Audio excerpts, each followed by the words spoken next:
Dahil malapit na ang pelikulang Super Mario Galaxy, kamakailan ko lang muling pinanood ang unang Super Mario Brothers at naalala kong mahusay talaga si Bowser bilang kontrabidang tunay na masama. Nakakatawa at nakakaaliw siya kaya nakakalimutan nating masama rin siya. Ibaba ang bilanggo!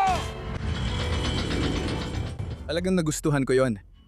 Nagpa siya ang Illumination Studios at Nintendo na gawing tunay na masama siya at hindi na mababago. Sinubukan niyang pumatay ng marami, pahirapan ang mga bilanggo, abusuhin ang mga tauhan, i-blackmail ang prinsesa para pakasalan siya.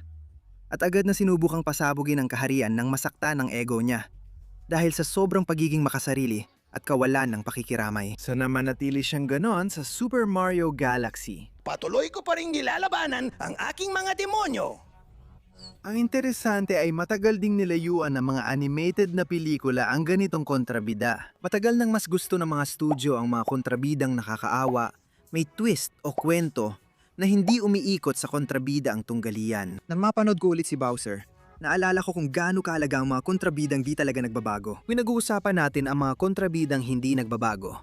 Walang natutunan at walang redemption arc. Nananatiling masama simula hanggang dulo ng kwento. Kapag tiningnan mo ang mga kontrabidang tunay na masama sa mga animated na pelikula, madalas silang nahahati sa dalawang kategorya. Ang una ay nakakatuwang kontrabida na di na magbabago.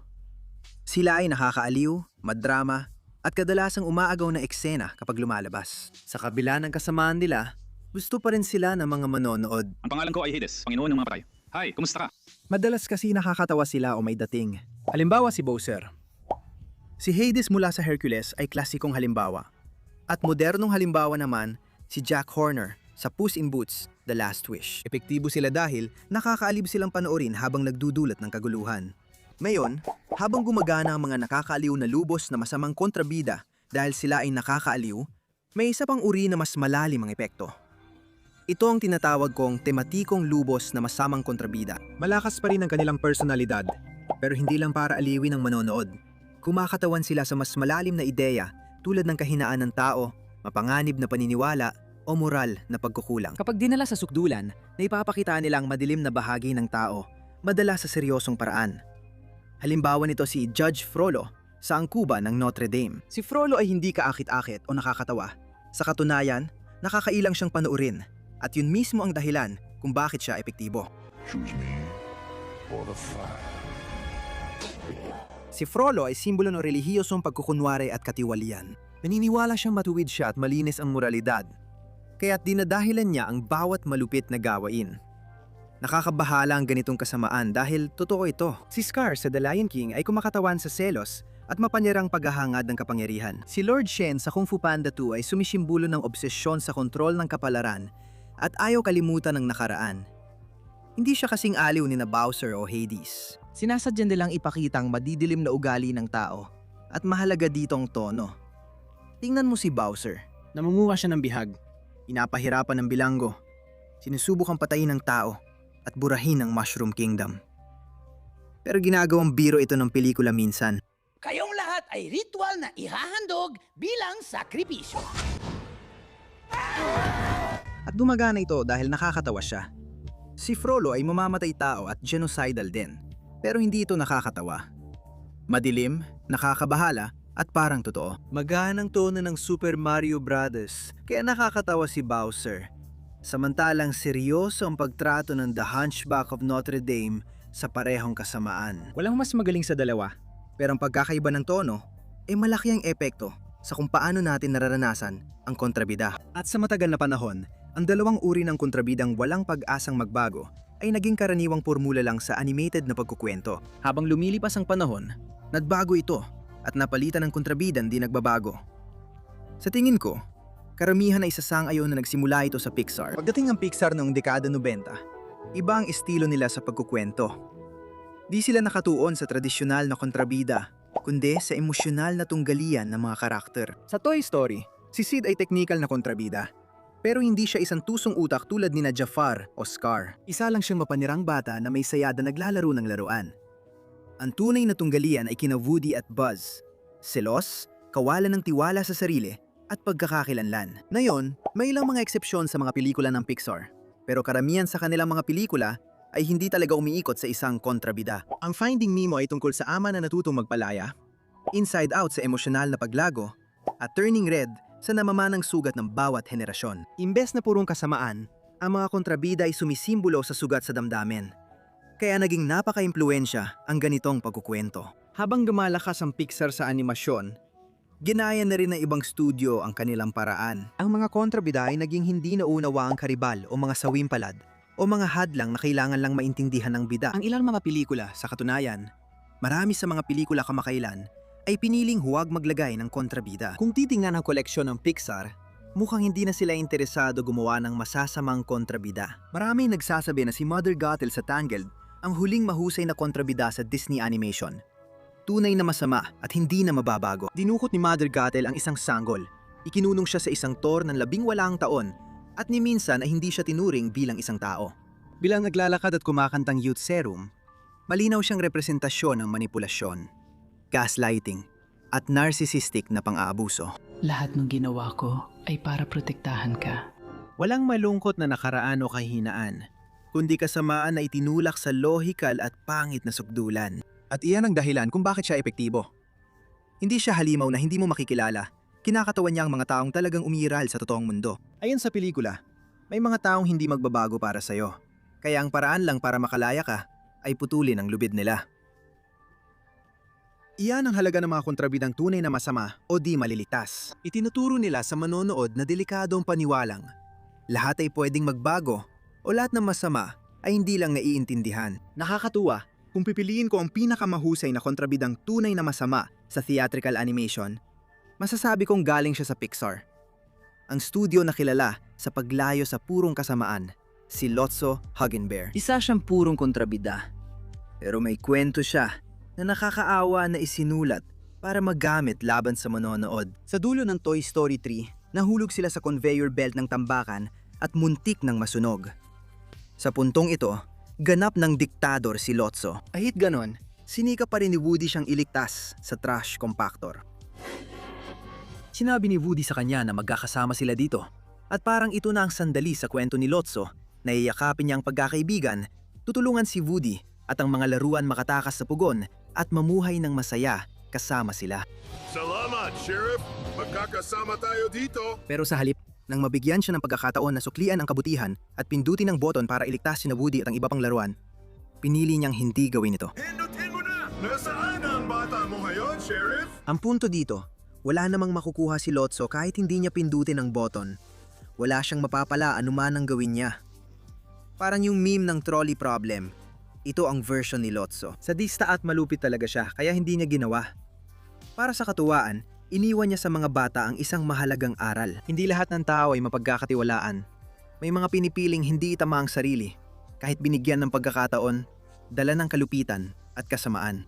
Maaring may nakakawang dahilan kung bakit ganon ang ugali ng iba, pero hindi mo sila mababago. Kung hindi ka mag-iingat, baka ikaw pa ang mabiktima. Para sa akin, si Lotso ay isa sa pinakamahusay na kontrabida sa animated na pelikula dahil binigyan siya ng pagkakataong magbago sa pelikula. Hanggang sa punto na talagang aakalain mong pipindutin niya ang button na yon. At kapag hindi niya ginawa, parang ramdam mo talaga na parang sinaksak ka sa likod at hindi komportable ang aral na yon. Sa tingin ko, mas epektibo pa ito kaysa sa mga klasikong kontrabida ng Disney. Hindi naramdaman ng mga manonood na sina Frollo, Jafar, Dr. Facilier o Ursula ay magbabago dahil hindi sila nakakaawa. Minanipula nila ang mga karakter pero hindi ang manonood. Si Lotso lang ang gumawa nun. Isa siyang kontrabidang nakakaawa na may twist pa. Ito ang dalawang arketipo na nililipatan ng mga studio, pero sadyang masama pa rin siya. Sa tingin ko, kaya bihira na ang ganitong kontrabida ay dahil nailang na ang mga tao sa kanila. Hindi lang dahil sa kalupitan nila. Nailang ang mga tao dahil pinipilit ng kontrabida ang mga kwento na kilalanin ang isang bagay na iniiwasan na makabagong pagsasalaysay, na may mga taong sadyang masama. Sanayan ng mga studio dati kasi alam nilang alam ng mga bata na may mga nakakatakot talagang bagay sa mundo. Ang kwentong pambata at pelikula ay ligtas na paraan para maproseso ng mga bata ang takot gamit ang simbolo gaya ng dragon, mangkukulam, malupit na hari o halimaw. Ngunit sa makabagong panahon, tinutulan na ng mga tao ang modelong iyon. Sabi ng iba, ang paglalarawan ng kasamaan bilang kontrabida lang ay pinapasimple masyado ang ugali ng tao. Irresponsable ito dahil sa tunay na buhay. Karamihan ay hindi likas na masama, kundi hinubog ng trauma, kawalang kapanatagan, o sira-sirang sistema. Kaya lumipat ang makabagong pagkukwento sa mga tunggaliang ukol sa relasyon, emosyon, at hindi pagkakaunawaan, imbes na malinaw na kontrabida. Ang makabagong pagkukwento ay nakabatay sa empathy. Imbes na tanungin kung paano talunin ang kontrabida, tinatanong kung ano ang pinagdaanan ng tao. Ang tunggalian ay hindi na lang mabuti laban sa masama, kundi trauma laban sa paggaling. Kay Lotso, magaling siya kasi pinapakita niya sa iyo na hindi mo kailangang alalahanin ang malungkot na nakaraan ng masamang tao dahil di pa rin niya pipindutin ang baton na yon. Kung itinuturo mo sa mga bata na lahat ng kontrabida ay nagbabago o dapat kaawaan dahil kulang sa yakap, ginagawa mong madaling maabuso ang kanilang empatya. Maganda ang balanse ng ganitong kontrabida dahil nagpapakita ito ng realidad. Karaniwan ding, maganda ang mga kwentong tumatalakay sa emosyonal na paglago. Mahalagang maunawaan ang ugat ng mapanirang pag-uugali, kaya kamangha-mangha ang Encanto, Inside Out at Turning Red.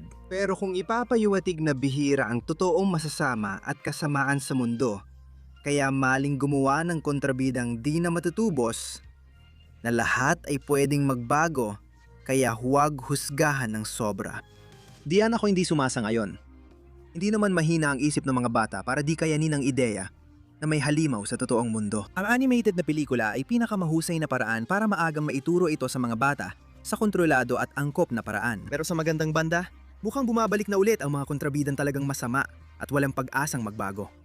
Para sa akin, sina Jack Horner mula sa Puss in Boots: The Last Wish at Bowser mula sa Super Mario Bros. Ang pinakasikat at paboritong kontrabida sa bagong animated na pelikula. Pareho silang pasok sa kategorya na nakakaaliw na kategorya ng mga kontrabidang sadyang masama. Si Jack Horner ay hindi misunderstood at walang nakakaawang kwento na nakaraan. Kalmado niyang sinabi na maganda ang pagkabata niya.